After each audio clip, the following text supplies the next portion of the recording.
Spanish newspaper Sport claims Barcelona remain interested in Rafael Leo, but the Catalans would buy the Portuguese next summer only if Milan lowered their transfer demands. Leo is having a tough time at Milan and started the last two Serie A games on the bench. Although he hasn't openly clashed with coach Paulo Fonseca, it is clear that the rapport between the Portuguese pair isn't ideal. According to Spanish newspaper Sport, Barcelona are watching the situation, hoping that it will force Milan to lower their transfer demands next summer.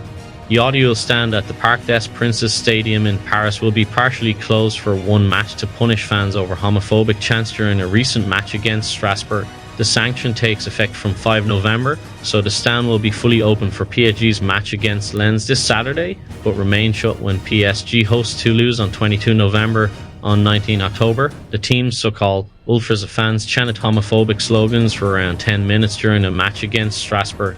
The slogans were taken up by a large part of the crowd at Parc des Princes. The stadium announcer intervened twice to stop them, to no avail. Jose Antonio Reyes Lopez, son of former Arsenal winger Jose Antonio Reyes Calderon and now a real threat to the big boys at Real. The Madrid-born striker is one of the most exciting talents in the side's famous La Fabric Academy and currently turns out for Juvenil B. The second run on Real Madrid's youth ladder is Alvaro Arbeloa's Juvenil. The side had a fixture yesterday. Reyes was called on to rub shoulders with the likes of Jude Bellingham and Kylian Mbappe in the first team for the first time, a rare feat for a player at that level in the La Fabrica.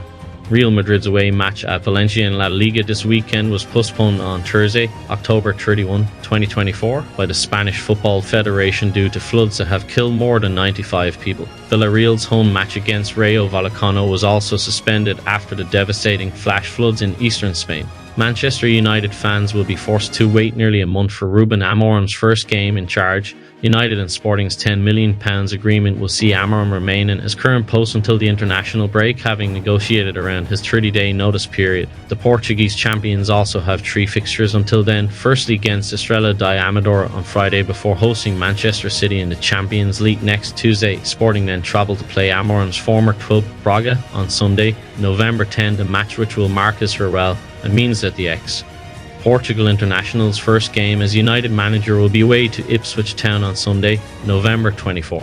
Barcelona are reportedly growing concerned about how they will register Dani Olmo for the rest of the season. The club were only able to register Olmo and Pau Victor until the end of the year, and only after Andreas Christensen was ruled out for 4 months through injury. Barcelona therefore have work to do to ensure both players will be available for the second half of the season, but the situation is causing concern, according to Sport. Real Madrid have welcomed back key defender Antonio Rudiger to group training today, reports Melcher Rees. Rudiger suffered a muscle overload during last weekend's El Clasico defeat to Barcelona at the Santiago Bernabeu. Rudiger has indeed returned to group training and would likely be available if Real Madrid travel to Mestalla to face Valencia on Saturday. If not, the German will have a couple more extra days to recover, as Los Blancos' next game will be against AC Milan on November 5.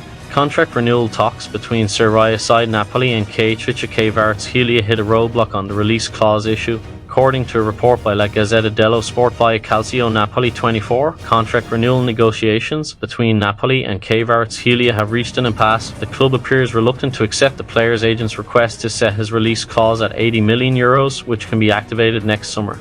Merska insisted that he had little reason to be discouraged by the majority of the game, claiming that a small period without control cost the visitors. The Italian said, as quoted by Football London, "I think it worked tactics if we analyse the performance.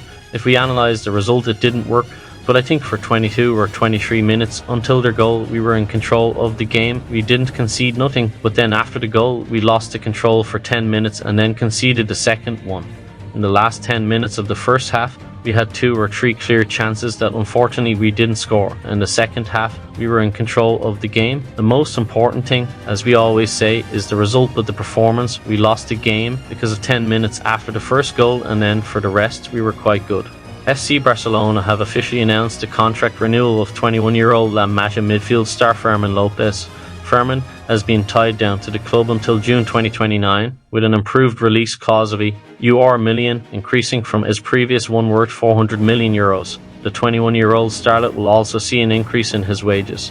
Ethan Nwaneri excelling for Arsenal in the League Cup is leading to calls for manager Mikel Arteta to give the teenager more opportunities in the Premier League and Champions League. Nwaneri, 17, has scored 3 goals across his first 2 starts for the Gunners in their 3rd and 4th round ties against Bolton Wanderers and Preston North End. However, outside of those 2 matches, the midfielder has made just 4 late cameos in the league as a substitute. National media are now taking notice and calling for change from Manutd to involve the England under-19 international more often.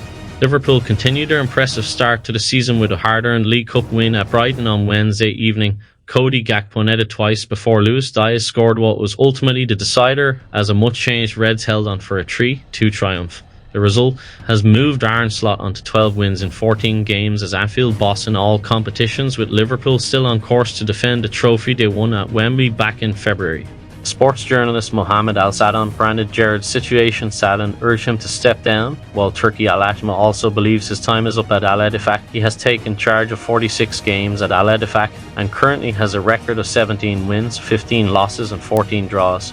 Gerrard joined Al-Ettifaq in July 2023, 9 months after he was sacked by Villa for only winning 2 of the club's first 11 league games in 2022-23. He only won 8 of the 31 matches he took charge of from the start of 2023 until he was sacked in late October.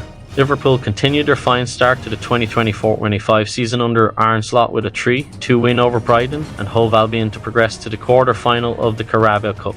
Cody Gakpo's brace put the Reds 2-0 ahead after a quiet first half. Simon Adingra had halved the deficit for Brighton before Luis Diaz made sure of the victory in the 85th minute.